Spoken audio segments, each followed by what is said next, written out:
Good morning to all of you. दोस्तों, मुझे आज 11 क्वेश्चन और मिल गए हैं। पहले मैंने 10 क्वेश्चंस का जवाब दिया है और 11वां मेरा प्रश्न है कि गांव के बच्चों के लिए बड़े सपने कैसे देखें। तो इसके बारे में मेरे अनुभव से कुछ बातें शेयर करना चाहूँगा। उसमें अगर कुछ त्रुटियां होती हैं तो मुझे माफ़ कर देना। मेरा 51 साल का जो अनुभव है, मैंने अपने परिवार को, अपने बच्चों को, अपनी फैमिली को कैसे बेहतर बनाया, वही मैं एक उदाहरण दे सकता हूँ। और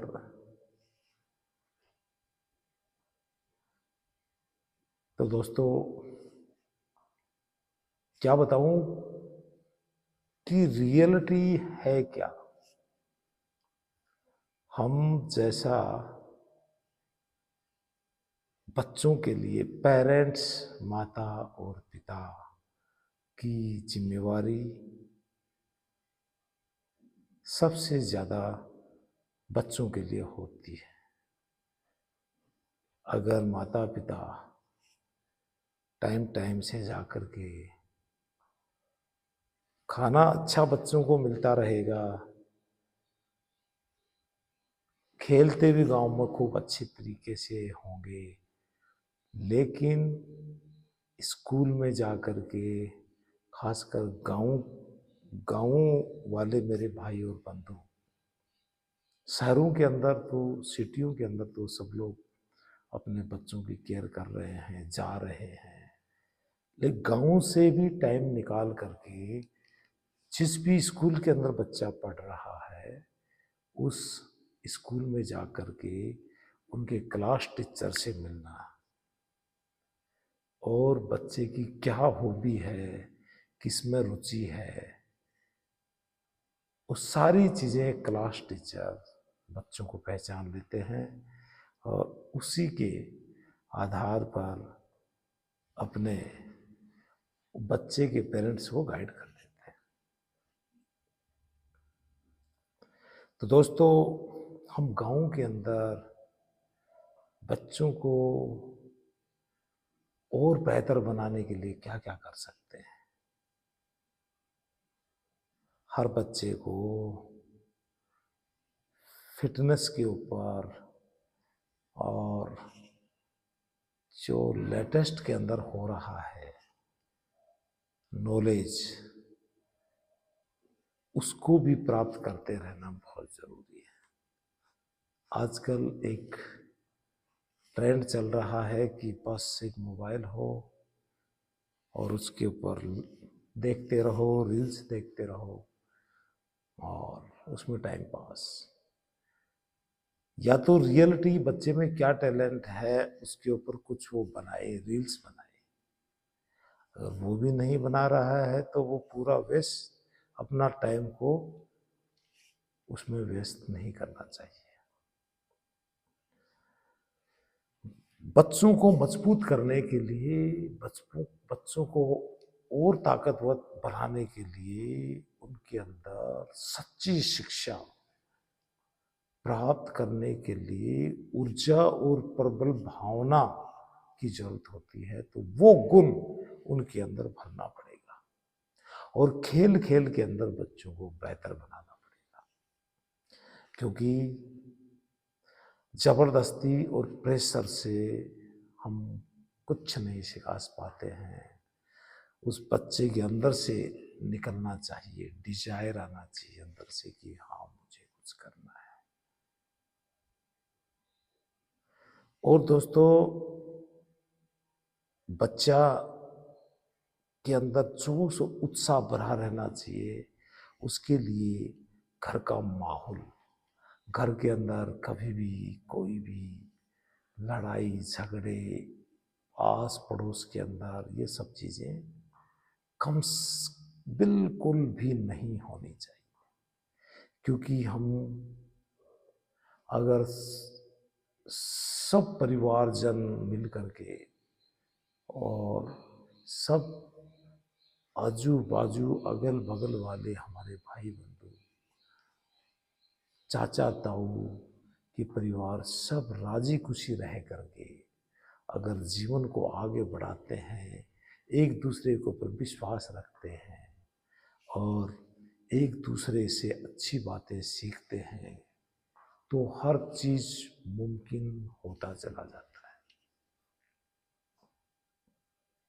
तो इसके लिए बच्चे को अच्छे संस्कार देना कि मैं एक भारत के अंदर ऋषि मुनि से जो चलती आ रही है परंपरा, यहाँ पर एक योग पद्धति है, यहाँ पर एक मेडिटेशन है, और ये सबका सिलेबस के अंदर बच्चों के सिलेबस में है, सबको पता है, लेकिन डीपली उस चीज के ऊपर कोई ध्यान नहीं दे पाते हैं। काफी लोग इसके ऊपर ध्यान नहीं दे पाते हैं। इसलिए बच्चे के अंदर धीरे धीरे वो जो एक ताकत उभरनी चाहिए कि मुझे कुछ करना है, मेरा भी कुछ चाहत है, मेरा भी कुछ डिजायर है, मैं अगर यहाँ पे इस संसार के अंदर दिख रहा हूँ और मैं उपस्थित हूँ, तो मुझे क्या करना है, बस ये पता लग जाना चाहिए। जिसके अंदर गट्स, बहादुरी, साहस, निरंतरता होगी, वो बच्चा आगे निकलता चला जाएगा। उसके लिए बच्चों को स्पोर्ट्स में डालना पड़ेगा। हर बच्चे को गेम अनिवार्य है, क्योंकि इससे मसल्स मजबूत बनते हैं, ताकतवर बनते हैं, फिजिकल फिट रहते हैं और एक कर गुजरने का जुनून पैदा होता रहता है। क्योंकि मैं तो मेरे 50-51 साल के अनुभव के अंदर दोस्तों यही चीज सीखा है कि जहाँ पे अगर हम बैठ गए तो वहाँ पर बैठ गए, अगर हम चलते रहे तो आगे बढ़ते रहेंगे और अपने गंतव्य स्थान तक हम पहुंच जाते हैं। तो बच्चों के लिए सब कुछ उपलब्ध है, अच्छा फूड मिल रहा है, अच्छा दूध मिल रहा है गांव के अंदर, लेकिन बच्चों के अंदर, परिवारों के अंदर आपसी मेल जोल, इंटरपर्सनल स्किल इतनी जबरदस्त होनी चाहिए कि बच्चे जो आपस के अंदर मिले, खेल खेल के अंदर, खुशहाली माहौल के अंदर आगे बढ़े। ये मेरा मानना है।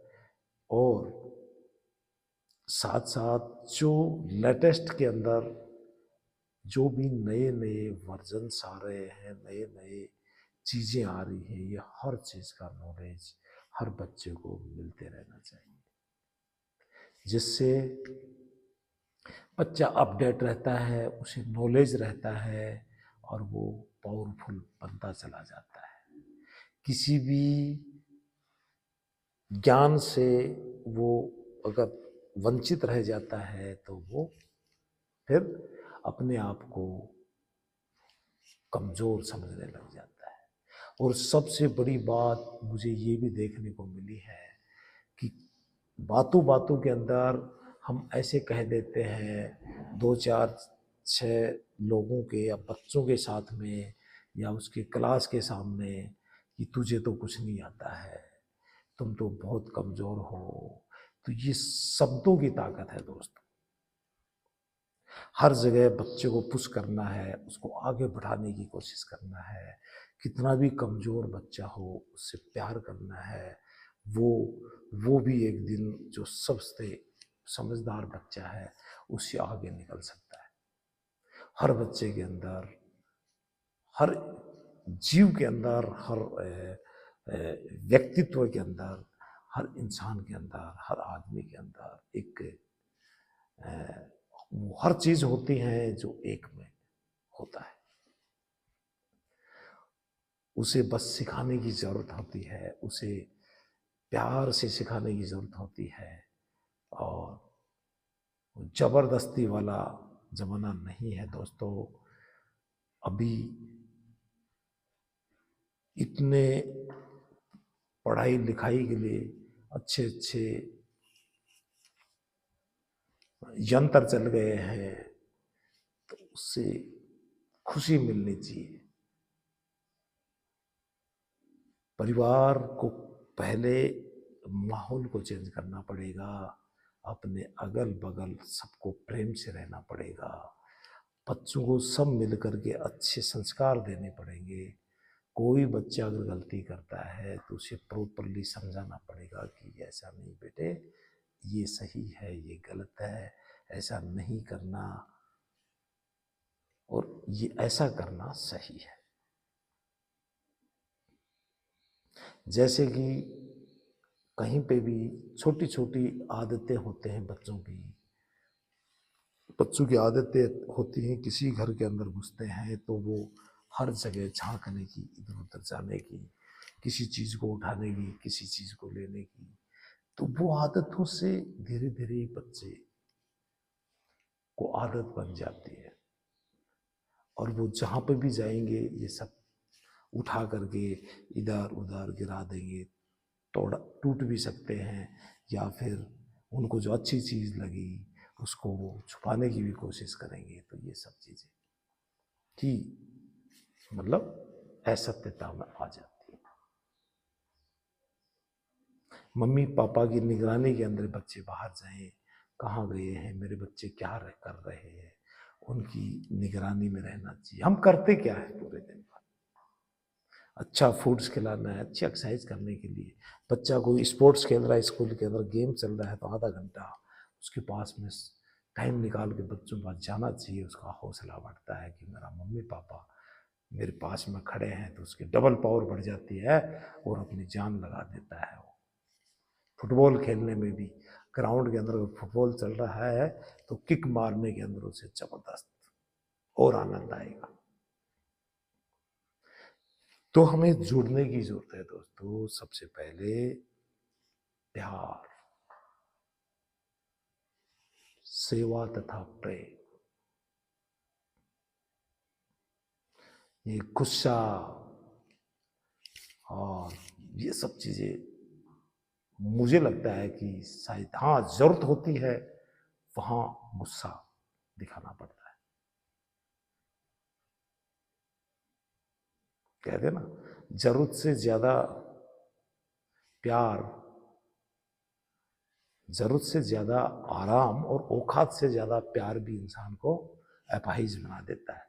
तो वो भी नहीं होना चाहिए, लेकिन खेल खेल के अंदर एक प्रेम भी हो, उसकी दिल की बातें जानते भी रहो और दिल अंदर से गदगद होता रहे, खुश भी होते रहे और उसे लाइन खेल खेल के अंदर आगे बढ़ाना है।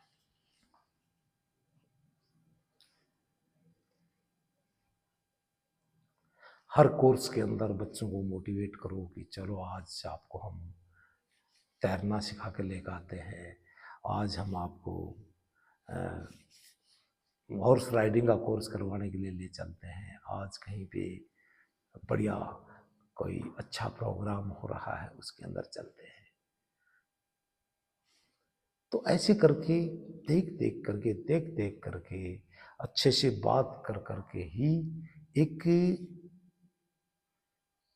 ऐसा लगना चाहिए, एक समझदार, एक प्रिंसिपल जब सामने बच्चों के बैठा है तो उन्हें भी ऐसा लगना चाहिए कि ये बच्चे जो सामने हैं इनके अंदर वास्तव में जो एक बच्चा, मतलब एक बच्चा ये सबसे इसके अंदर बहुत अच्छे से बात कर रहा है, तो वैसे जो वो कर रहा है ऐसा हर बच्चा को आनी चाहिए, करना चाहिए। तो ये हमें कोशिशें करती रहना चाहिए। और दोस्तों, बच्चों को बेहतर बनाने के लिए मैंने जो किया उसको मैं शेयर कर देता हूँ, क्योंकि मैं स्पोर्ट्स के अंदर कुश्ती खेलता था, कबड्डी खेलता था, लेकिन वो बस गांव की लेवल तक। लेकिन मुझे ये लगा कि बच्चों को पढ़ाई के साथ साथ स्पोर्ट्स में भी डालूंगा, क्योंकि जब भी हमारे आर्मी के अंदर जो गेम्स होते थे ना, उस समय जो उस एरिया के अंदर एनर्जी और जबरदस्त जोश और उत्साह जो भरा रहता था ना, देखने वालों जो स्पोर्ट्स को देखते हैं जा करके, उनके अंदर भी इतनी एनर्जी भरी रहती है, इतना खुश दिखते हैं, वो पावरफुल दिखते हैं, उसमें आनंद आ जाता है। तो मैंने बच्चों को बास्केट बॉल लेकर दी और उनसे वो खेलते रहे, नेशनल तक खेल का आगे। उसके बाद में उनको और पढ़ाया, तो धीरे धीरे धीरे धीरे खेल खेल के अंदर और चैंपियन बन जाते हैं, खुलते हैं।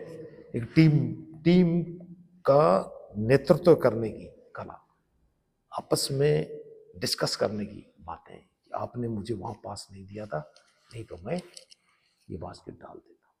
बाद में उसके लिए एक सारांश निकल कर आता है, वो टीम आपस में बैठ के बातें करती है, कितना अच्छा लगता है। यही तो है, हमें हर मोमेंट के अंदर सीखते रहना चाहिए। हमें सीखने के लिए काम करना है, ना कि पैसे के लिए, नौकरी के लिए। काबिल बनाना है तो नौकरी तो चल का आएगी आपके इन बच्चों के पास में। ये सब चीजें मुझे ऐसा लगता है कि अगर हों तो धीरे धीरे धीरे धीरे बहुत अच्छा हो रहा है अभी भी, और है प्रेजेंट में।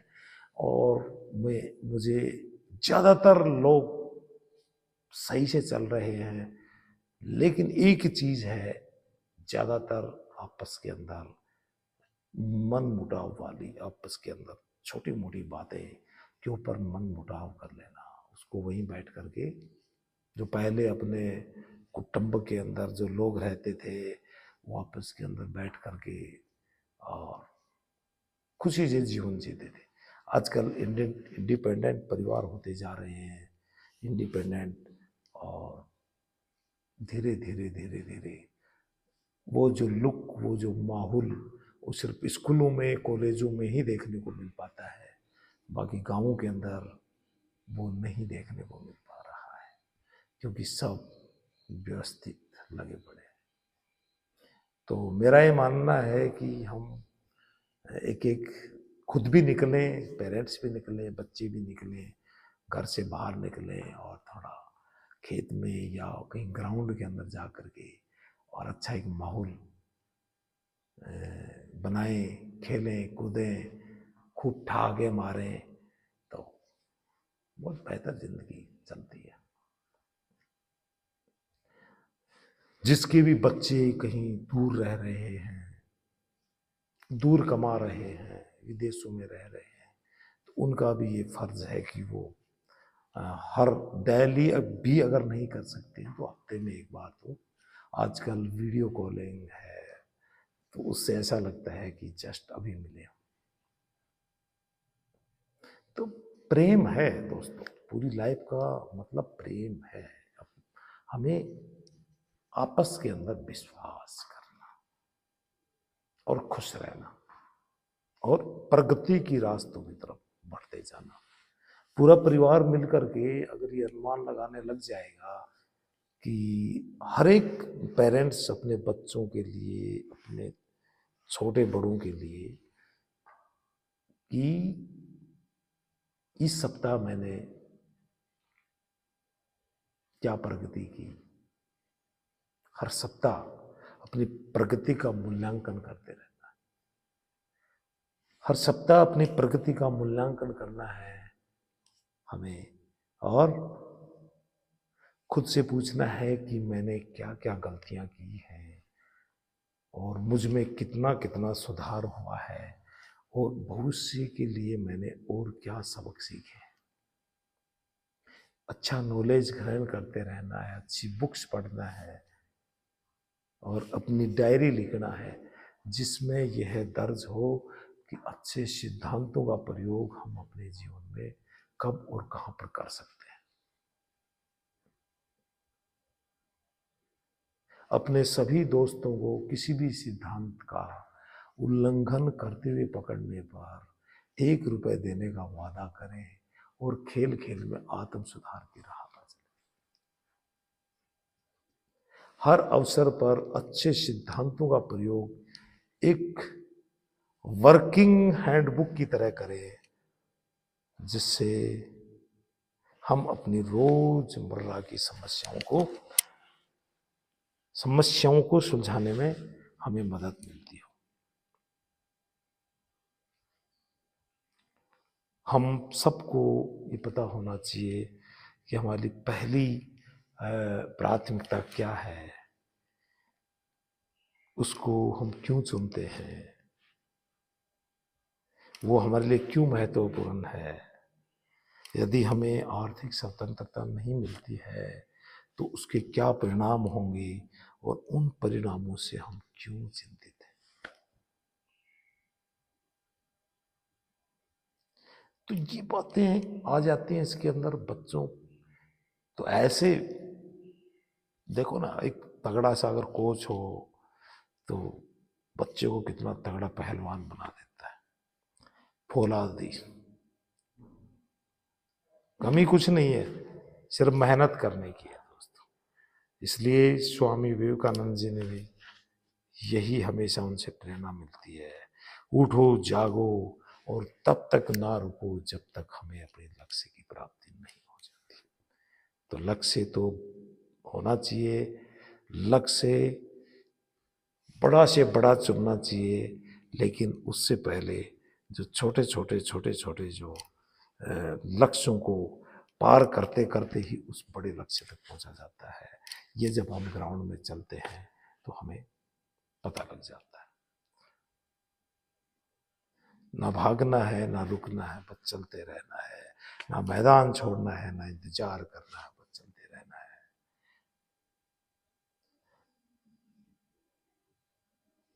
और जो अपने देश के महान पुरुष हैं, कितनी अच्छी अच्छी बातें हमें बताते हैं, उनके ऊपर हम ध्यान नहीं देते हैं। क्योंकि जो सच्ची शिक्षा, मैंने कहा ना, सच्ची शिक्षा प्राप्त करने के लिए ऊर्जा, प्रबल भावना तथा जबरदस्त इच्छा शक्ति की जरूरत होती है दोस्तों। ये अंदर से आता है कि क्या बात है, ये जो शब्द है ये मेरे में कितनी एनर्जी भर रहा है। वो जो 2 लाइन अपने प्रधानमंत्री जी की, मोदी साहब जी की मुझे इतनी जबरदस्त लगती हैं कि आसमान में सिर उठाकर घने बादलों को चीरकर रोशनी का संकल्प लें। अभी तो सूरज हुआ है, और दृढ़ निश्चय के साथ चलकर हर मुश्किल को पार करो। जितने भी घोर अंधेरे हैं ना लाइफ की, घोर अंधेरों को मिटाने अभी तो सूरज उगा है। वो हमेशा कहते हैं कि सूरज निकलेगा, मेहनत करनी पड़ेगी, हमें आगे बढ़ना पड़ेगा। नहीं, फिर हम बैठे के बैठे रह जाते हैं, जोश और उत्साह के साथ आगे नहीं बढ़ रहे। अटल बिहारी वाजपेयी जी थे।